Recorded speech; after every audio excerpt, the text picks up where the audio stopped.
श्रेष्ठ श्रेष्ठ कथा श्रेष्ठ मार्ग भगवत दर्शन भगवत गीता श्रवण भगवत गीतार अध्ययन सत्संग ये जो कार्यक्रम आयोजन ये कार्यक्रम आज मुख्य पूज्य गुरुजी महोदय उपस्थित मोर सम्मानीय प्रवचक बंधु ता सहित मंचासन मोर समस्त आध्यात्मिक परमात्मा ता सहित समस्त आयोजक मुरबीगण युवक बंधुगण विशेष भाव में मो सम्मुख में बसी मोर सम्मानीय मातृशक्ति आज ये जो कार्यक्रम आयोजन होची संसार श्रेष्ठ कार्यक्रम भगवत दर्शन भगवत श्रवण ये जो भगवत गीता भगवत महापुराण आज जो ओडिशा प्रदेश गठन होती जगन्नाथ दासन कृति जो कृति पंचसखा सृष्टि करते जगन्नाथ दास बलराम दास अच्युत अनंत जशवंत ये जो ओडिया भाषा को बंचाई रखी ओडिया भागवत माध्यम हो लक्ष्मी पुराण माध्यम हो से ओडिया भाषाटा गोटे ओडिशा राज्य गठन भारत वर्ष कौन सी राज्य भाषा भितर गठन एकमात्र राज्य ओडिशा जे भाषा भितर गठन ये भाषाटा बंची रही आज ये जो भागवत कथा आप शुणुंट ये प्रभुंकर कथा हरि अनंत कथा अनंत हरिर कथा केवल सरीब नहीं से शेष सर्वश्रेष्ठ सर्वमहान से कार्यक्रम आपण मैंने जोग देथिबारु आपण माने परम सौभाग्य आपण मानकर मोर मध्य सौभाग्य आज यही भली गोटे कार्यक्रम रे मु जोग देथिबारु निजको धन्यवाद करूची आज ये जो भगवत कथा को यदि जीवदश रे आमे माने लगेई परिबा ताले हमर समस्त आत्मा महान हम आम संसार महान हम आम गाँ महान हम ए माटी महान हम किंतु वर्तमान व्यतिक्रम देखा जाउची ये आध्यात्मिक चिंता चेतना ठारू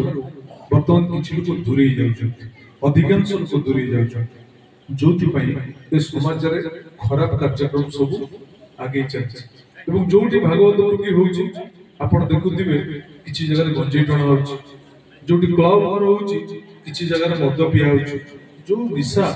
सम समाज को नष्ट करछि तेनु सेही भली कार्यक्रम आध्यात्मिक मार्ग संगे किछि लोक जोड़ी दोचंती जोटा कि ठीक ही मध्य नुहे तेनु अंतत पक्षे हरि को कथा श्रवण करिबा हरि को कथा सुनिबा हरि को कथा को हम जीवदशा लगेबा मनुष्य को भल पाइबा समस्त को भल पाइबा समस्त को अपनार करिबा समस्त को बांधी के रखिबा ये जो कथा प्रभु कहिचंती जगन्नाथ दास कहिचंती से निश्चित भाव में महान तेनु ये भली गोटे कार्यक्रम आयोजन होइथिबारु ये समाज बर्तमान बैलेंस हेकि अछि माने समाज का इनबैलेंस हे जाता अजी से हरि को कथा आपण माने श्रवण करूचंती परम सौभाग्य आपनकर मो विशेष किछि समय नेबि नै हमर जे मुख्य प्रवचक अछंती से निश्चित भाव में आपन को सब कथा बुझेगिरी कहिबे तनु गां गहली रे यदि ये जो भागवत कथा बंची रहितला यदि से कथा बंची गिरी रहइबो ता निश्चित भाव में आम मानक मानसिकतार परिवर्तन घटिबो ये जो भागवत पुराण थुआ है आगे ये थिला दिने गोटे परिचय जितेबाला झील शाशुघर को जाऊला ट्रंक गोटे भागवत नहीं जाऊला ज्वाइंट देखिए जाऊले गाँ लोक से पढ़ाऊे ज्वाइंटा भागवत पढ़ी पार्टी भागवत पढ़ी पार्टी पाठ पढ़ा शिखी तो ये आम ओडिया परंपरा जो परंपरा बर्तमान नाही को झुओ भी जाउची शाशुघर को भागवत ट्रंक रे जाऊनी कि ज्वाई जदि देखा होची ताको भागवत पढ़िया को कुआ तो आम निश्चित भाव में शिक्षा क्षेत्र में आगे अन्य वर्ग में आम सामाजिक स्थिति बदली आम जीवन उन्नति धारा प्रवेश करें माने आधुनिक को ग्रहण करें किंतु आधुनिक को ग्रहण करने आम जो सारा मर्म कथा हरि कथा भागवत कथा सजटा भूली जाऊँ समस्ते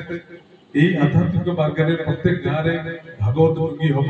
भागवत कार्यक्रम चर्चा हम एवं से भागवत चर्चा को आम काम लगेबा आम परिवार लगेबा निश्चित भाव में आम परिवार गोटे सरस सुंदर गोटे श्रेष्ठ परिवार हम तेणु आशा करी समस्ते हरि कथा को श्रवण करेंगे हरि का उपदेश को आपण माने समस्ते आपन जीवदशा लगेबे मनुष्य को भल पाइबे समस्ते गोटे भाईचारा रे गाँ को रखिबे भाईचारा रे समाज गठन करेंगे ताहले आमर आनंद हबो एवं हरिकर आनंद हबो त विशेष किसी समय नेबी नहीं तेणु आपण माने मुख्य कथा सुनचंती हमर प्रवचक बंधु बंधु से कथा को आपण श्रवण करेंगे समस्तंकर मंगल कामना करी ए अंचल मंगल कामना करी प्रभु जगन्नाथ निकट रे एतिक निवेदन करूची प्रभु जगन्नाथ आपण मते सेतिक शक्ति दियंतु ए अंचल लोक माने जो माने मो ऊपर आशा भरोसा विश्वास रखिचंती से विश्वास रखिबा पई मु सेति पई सक्षम हुए एतिक जगन्नाथ निकट रे निवेदन जय जगन्नाथ नमस्कार